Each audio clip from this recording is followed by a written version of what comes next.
Welcome back, everybody. We're doing another super fun episode of Indie Reads Aloud. You guys know that I love this program. I love bringing authors to you.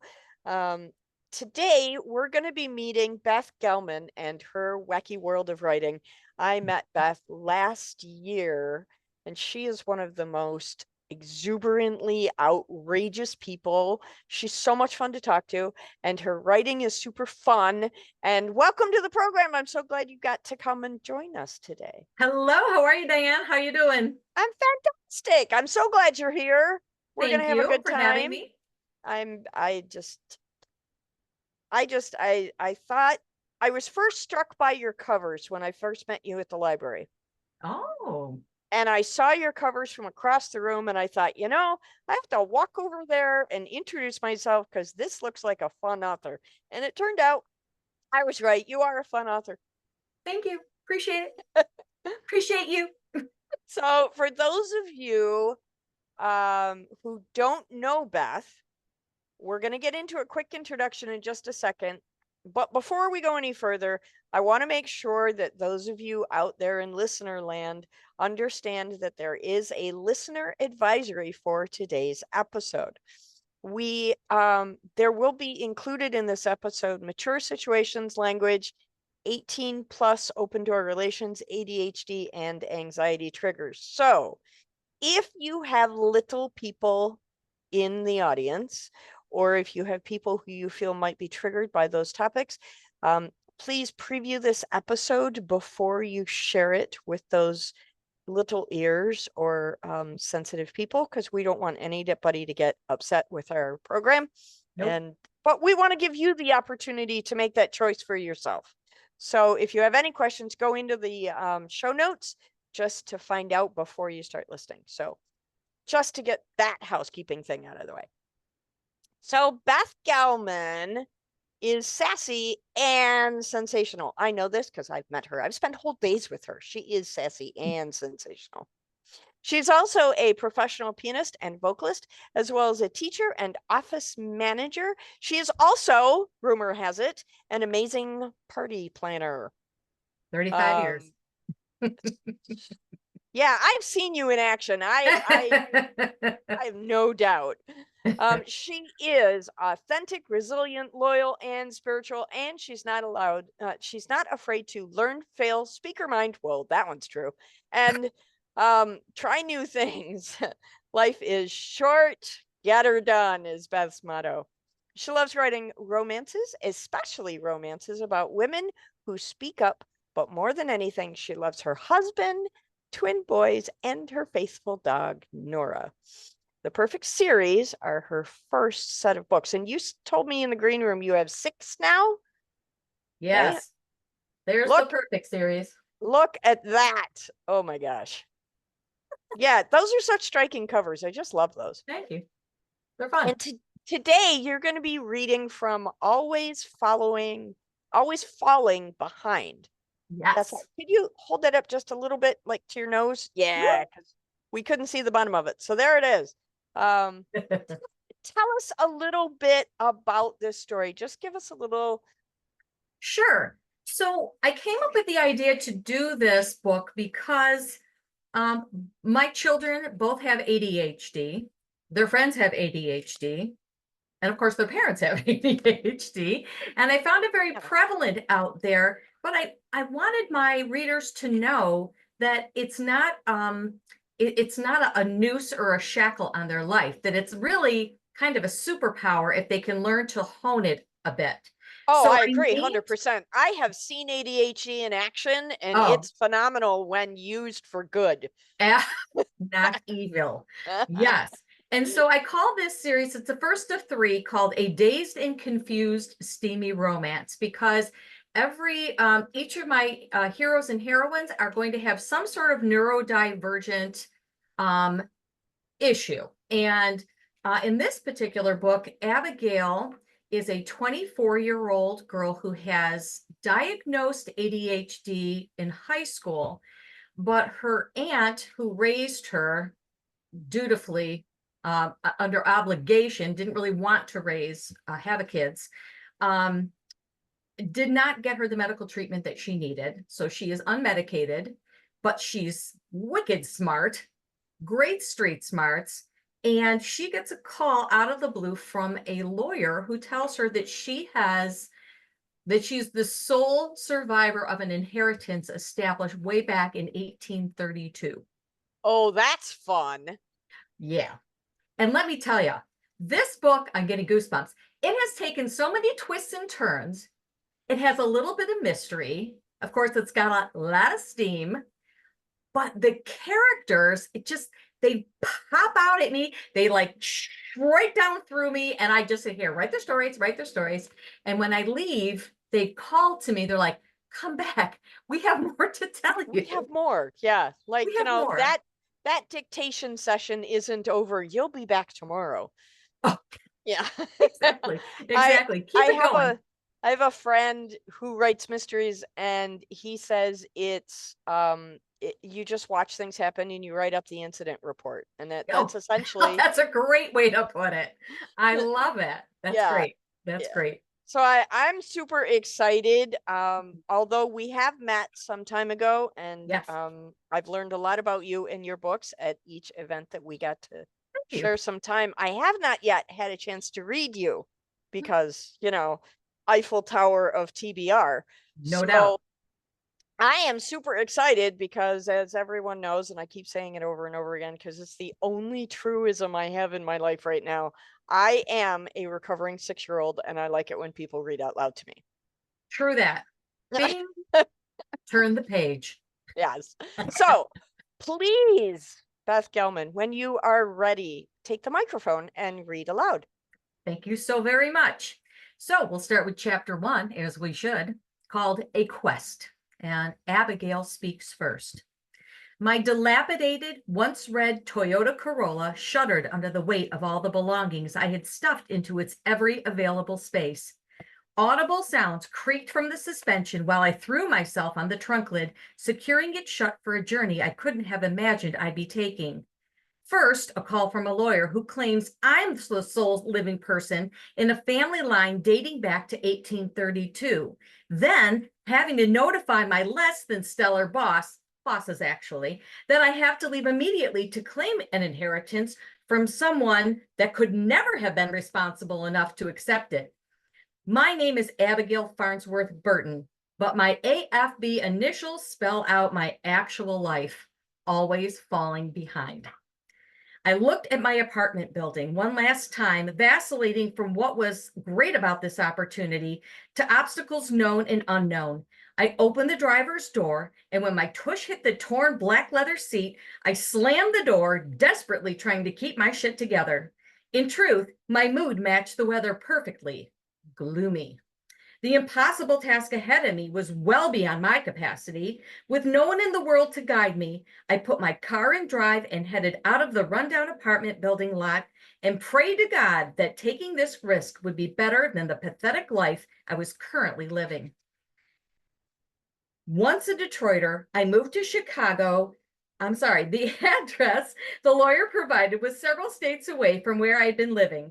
Once a Detroiter, I moved to Chicago with a friend, Seneca, to help her dad start a grocery store. My skills, or lack thereof, didn't give me many opportunities for other occupations, so I figured, why not, and made a move. It wasn't that I didn't have potential. I did. My high school art teacher, Mrs. Rose, said I was a gifted artist in many mediums, but what she didn't tell me was that my ability to focus on one thing at a time would be a lifetime nemesis. At the persistent urgings of my teacher, my aunt finally agreed to get me some counseling. After countless surveys and emotional tests, Dr. Hastings proclaimed I had ADHD. Yes, the dreaded attention deficit hyperactivity disorder millions of people like me struggle with daily. That doctor's a crackpot. He has no idea what he's talking about. Besides, who do you think will be paying for all those medications he insisted you needed? My aunt blustered the whole ride home from that appointment. Did I need medication? Wasn't I doing okay in school? Sure, I was scatterbrained at times, but I was a teenager. We were all that way. As I entered the I-90 expressway toward Mystic, Connecticut, my engine rattled in retaliation for the high speeds it was usually not forced to take. Dolton, Illinois was not known for its extended infrastructure, and therefore Little Red didn't have to exert herself often. 14 glorious hours of silence were in front of me, and all I had were my thoughts and a cassette player my Aunt Eleanor gave to me for the trip, along with her collection of 1980s music that she insisted were classics. Whatever. My car had wheels with mildly balling tires, torn leather seats, sporadically working windshield wipers, and a snarky engine that spoke when irritated. Beyond that, I traveled on a wing and a prayer. Tapping out the worn tunes on my steering wheel helped burn off my trepidation about my future. The lawyer was sweet and kind in his words. You remind me of my grandfather, full of spunk, creativity, and potential. What the hell was potential anyway? Was it a finish line, a magical place where money fell from trees, pool boys brought me margaritas, and I had no cares in the world? That stuff may happen for some people, though surely not for me. That wasn't going to happen, especially given my troubled beginnings. The whoosh of semis barreling down the road had my hands white-knuckling through Chicagoland traffic. I didn't think I could endure 14 more hours of this, except I had little choice. I had been driving since I was 16, only not on jam-packed roads like these. It was time to turn off into a rest area. I planned to take 2 days to get to my destination. It was a great plan. 7 hours each day, no stops, fast food, and lots of hyperfocus. 1 hour into my trip had me rethinking my excellent plan. I forgot about bathroom breaks. That would add at least 2 more hours in my 2-day trip. Sleeping? That was another thing. 20-minute naps every few hours would have to be enough for me to get to Connecticut. It would have to be because I didn't have money for a hotel, let alone the gas my gas-guzzling car required. Yes, this would be my new plan. Finally, a solid path to my non-specific future. I should probably call my aunt and let her know I was okay. That would be the responsible thing to do as soon as I got back in my car, except I didn't. An hour later, I awoke to my phone blaring Journey's Don't Stop Believing. Shit! When did a few minutes of shut-eye turn into a full-on nap? I dug into my pocket and pulled out my phone, loaded with cracks from when I threw it across the room last year when I lost yet another job. It was my aunt. Shit. Hey, Aunt Eleanor, I was just getting ready to call you. Yeah, right, an hour ago. Hey yourself, you forgot to call me so I could send you all your medical records. I'm moving in a couple weeks and you should have these for your next doctor appointments. Where can I send them? My mother's sister, Aunt Eleanor, raised me from age 4. She did all the mom things my mother would have done, except my mom died of cancer, leaving me an orphan. Where's my dad? More like a sperm donor without a forwarding address. I never knew the guy, and I'm not looking now. I had the basics my aunt could afford to provide, along with some sage advice about stuff I can't remember, but I'll know them when I need them. I was sure of it. Sort of. That was my plan, and I was sticking to it. I wish I could tell you I have an address, except I don't. I'm moving to Connecticut, and the place I'm moving to may or may not be working out for me. Can you give me a few days? I'm sorry I didn't call last week when you left a message. I totally forgot. Then this move came out of nowhere, and now I'm trying to keep it together to get this inheritance figured out. I pleaded for more time. I always did. I knew it annoyed her, but I couldn't help it. Maybe that ADHD thing was real. Inheritance? What in the world are you talking about? She barked at me as if I was an idiot. I may be many things, but I am not an idiot. Listen, Aunt Eleanor, I have to get back on the road and can't talk while driving. I'll fill you in on everything later. Bye. I promptly pushed the end button, threw my phone on the passenger seat, and shoved my fingers through my loose hair. It was time for a pep talk. I did them daily, several times a day if necessary. This time to shore myself up for the next leg of my journey. You got this, girl. Breathe deeply. Settle your mind. You only have one thing to do. Get to Connecticut in one piece. I uttered to assure myself. I huffed air out of my lungs to pump myself up, then threw my gear shift into reverse, squealing the tires as I completed a 2-point maneuver back onto the expressway. There was one thing I was very good at, and that was talking myself into anything I wanted. However, Thinking things through the details of how to get the job done, not so much. As I mentioned before, that was how I gave myself the call name, Always Falling Behind. I'm the queen of 2 steps forward and 1 step back. I chuckled. If my ancestors who left me this giant inheritance could see the person who would one day claim their legacy, they would have rewritten the trust. Anthony Brickner assured me this trust was ironclad, with one minor adjustment. To claim the 160 acres mansion and pool, I didn't have to be engaged or married as in previous inheritors once had. New legislation made that antiquated statute obsolete. Now, all I had to do was claim the deed within 30 days of the bequeath. I spent a whole night researching the internet for what all these words meant. For most were $4 words requiring a college degree. I may have graduated high school, and I may not be an idiot, but I didn't either have a college or law degree at 24, and I wouldn't ever have one, to be sure. 2 more hours of nerve-wracking trucks and high-speed drag racers, and I was done for the day. My stomach grumbled, my bladder was near to bursting, and the needle on the gas tank pointed at 0. I guess it's Cleveland or bust. Knowing I would most likely never be in this city again, I pulled into a gas mart 3 miles down my exit. Whenever I could focus properly, I could be pretty efficient. This being a perfect example: bathroom, food, fuel. I was feeling proud of myself after suffering through a disgusting unisex bathroom and stomaching a leathery hot dog spinning on a slow roller from behind a glass partition. Not wanting to make another pit stop in an hour, I purchased a small bottle of water, some Skittles, and a bag of corn chips along the way. Healthy eating certainly wasn't a top priority. For the record, it never had been, nor would be. I'm a survivalist. I have no ego, and I don't measure myself against any other person, mostly. I grabbed the white plastic bag and walked with my head held high back to my car, pondering where I would stop for the night. Surely I could keep going for a few more hours. As I unlocked my car door, a young man, a little older than I, asked if I wanted to give him a ride. A ride? I don't think so. I may be poor, but I was taught not to give strangers a ride. I could pay you for your gas. Come on, driving alone must suck, he prodded, giving me a wink. He did look sexy in his tight black t-shirt and ripped faded jeans. His hair flopped over his left eye and pierced through its strands into my chest. I'm good, thanks, I replied, quickly getting into my car and locking the door. As I pulled away, he stood with his hands on his hips, staring at me like he lost his prey for the night. Good. The distinct feeling of dodging a bullet passed through my mind, feeling my mother's presence like I always did when I had a serious decision to make. I didn't know how I knew she was with me, but I did.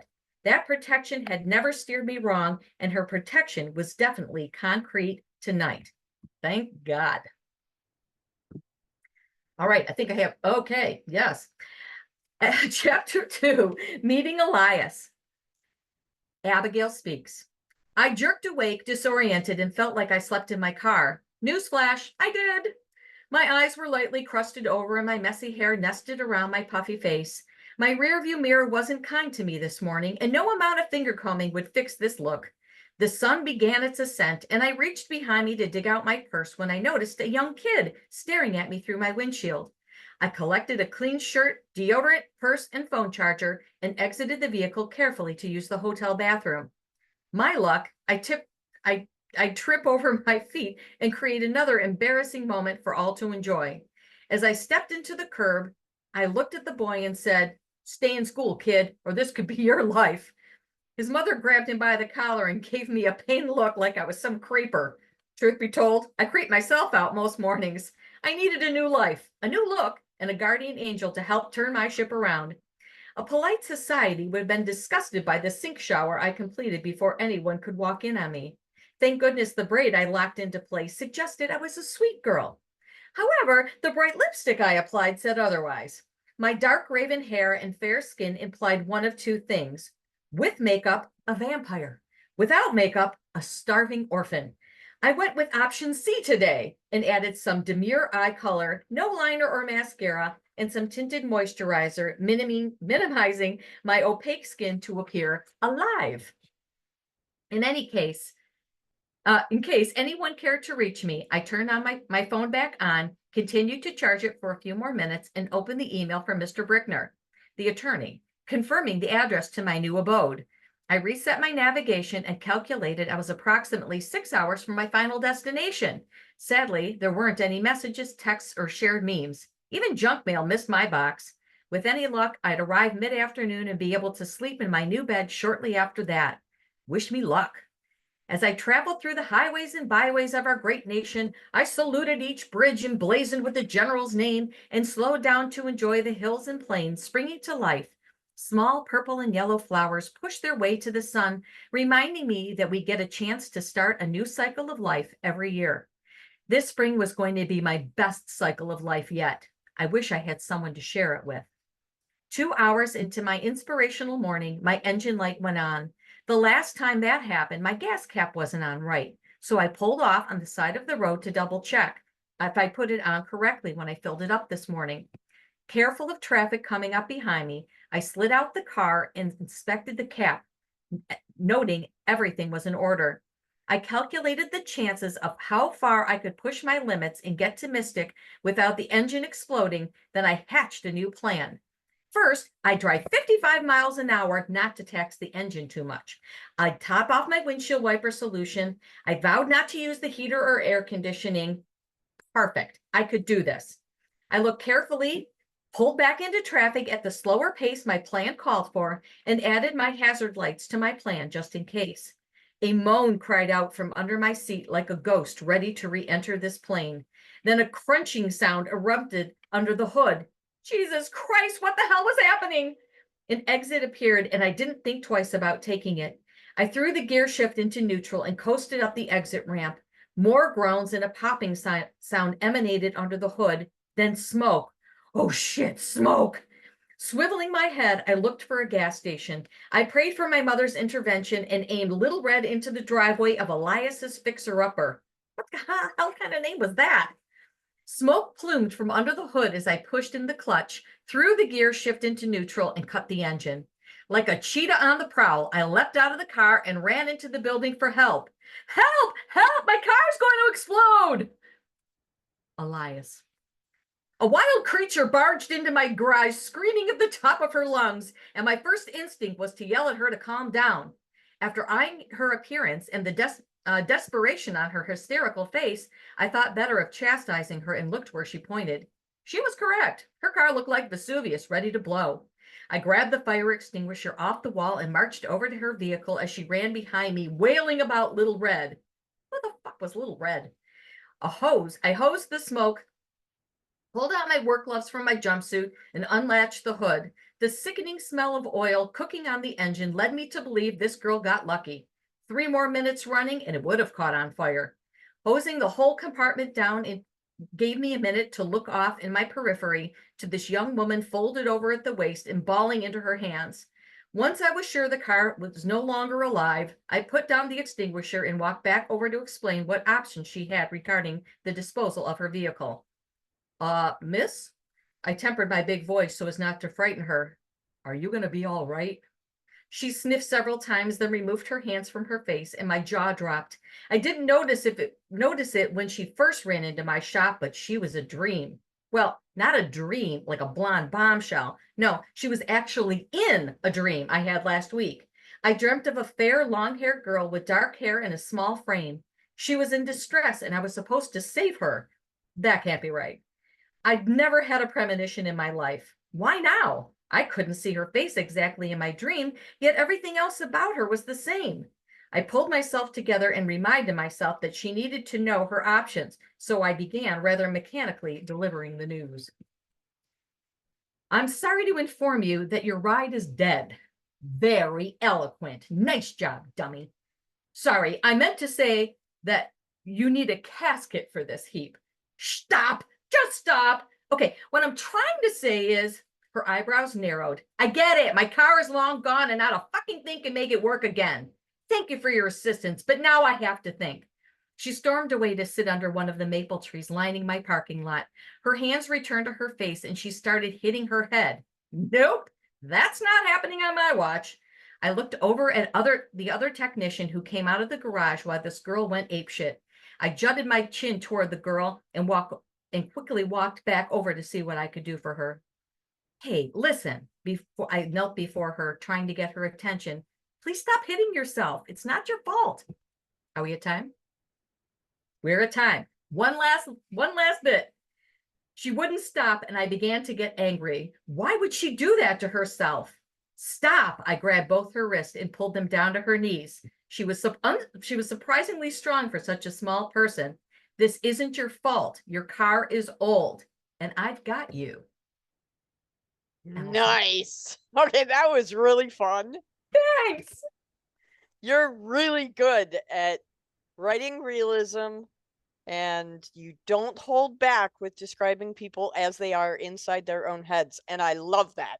Thank you. I appreciate that. Very cool. That was a lot of fun. I had my microphone muted, which I do when people read, because sometimes I laugh out loud, and I was doing that with you, and I didn't want to interrupt you because it was really good. Thank you. Thank you so much for sharing that. So, is Always Falling Behind a standalone, or is it part of a series? It is the first in a series. Abigail's best friend, who she went to Chicagoland with, she has OCD, and she is multiracial. She is a quarter Iroquois Indian, a quarter African American, and half white. And so she loves to plant, and she works with Abigail to plan out gardens, and she has this huge aspiration of creating a real authentic Japanese garden with a meditation path and everything. And I can't tell you any more about that, but she has OCD. So 2 neuroses walk into a bar. Right. Super fun. Super fun. Exactly. You know, I was listening to that passage and flashing back on all of the trips I have made to and from Boston in my lifetime.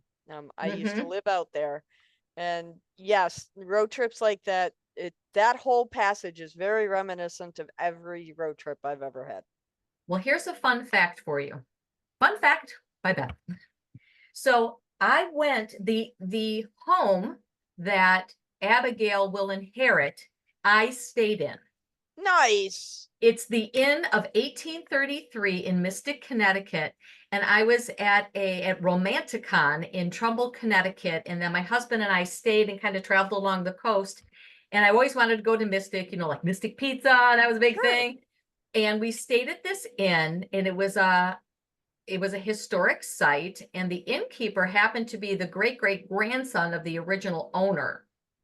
And this house was decorated so obnoxious. It was totally opposite of what this home should have been decorated, and it kind of broke my heart. But the suite we stayed in, complete with an indoor whirlpool, because that's what a historical home should have. Of course. And I said, we're not going anywhere tonight. Well, it was raining. I'm like, we're not going out for dinner. Go pick up food. I have this burning desire to write.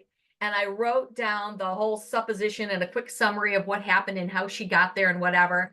And from there, I took like 1 million pictures of the house so that I could come back and down to the draw on those memories to create the story. I the love dollar when that store happens. Yeah. garland that they wrapped around a mirror. Yeah, I think it's fascinating. I did the same thing that the book that I'm in the process of doing the final edit on right now is because I visited that place and it said, there is a story here, you must write it.